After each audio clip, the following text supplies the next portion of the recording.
This is Chloe, and today I'm going to be talking about the major issues with the education system.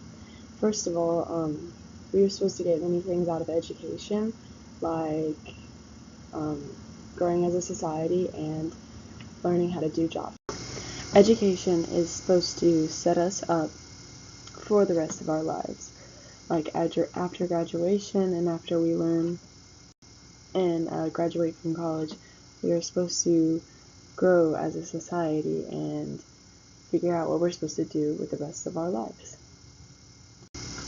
And there are many things in the education system that is failing, and there are many major issues, all like what I'm going to be talking about, and other things like school safety, racism, sexism, apathetic teachers, and academic curriculum.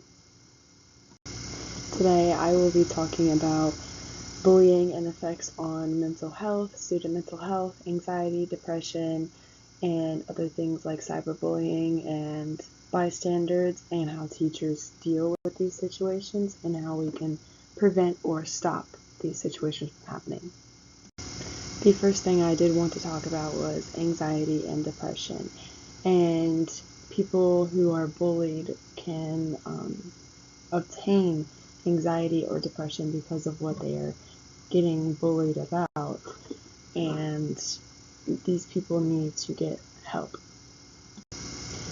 And not only can bullying interfere with your mental health, it can also affect your grades and your testing abilities, and overall it can drop your grade and hurt people. And like I mentioned earlier, it is very important to get clinical help or counseling for these issues. And although you cannot stop the bully, you can help the victim and help with mental health. Another type of bullying, rather than just in-person bullying or physical abuse, there is also cyberbullying, which you can be unaware of if a person is silent about it, and is easier to hide cyberbullying. Bullying can not only bring physical injury, like in an abuse situation, it can also bring social and emotional distress, self-harm, and even death. But it also increases depression, anxiety, and difficulty sleeping, also lower academics. Another thing we need to talk about is bystanders. These are people who stand on the sidelines and watch other people get bullied or hurt or injured, and we need to, what this slide says, stand, speak, and act against bullying to prevent others getting hurt, physically or mentally. In some situations, teachers or people don't recognize the signs of bullying or cyberbullying, and we need to educate teachers and other people on the signs so that we can help prevent this and keep people safe. Can we stop bullying? We can in fact stop bullying, and I will talk about the ways later, but in order to help people grow later in life, we need to prevent bullying now so it doesn't become a problem later. One prevention method is the 3 R's. The 3 R's are recognize, report, and refuse. Like I said earlier, we need to recognize these situations to stop them, and when we do see them, we need to report them. And if somebody asks you to join in and help bully this person, you need to refuse.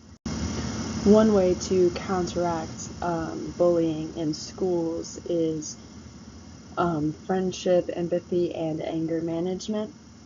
Empathy being the most important, and you can understand the victim's perspective and the bully's perspective on why they're doing it.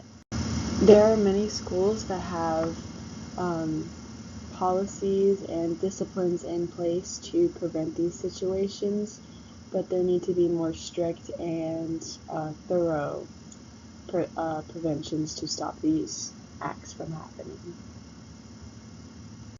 And as I mentioned earlier, there can be lifelong effects to bullying, including depression that can continue on into your later years.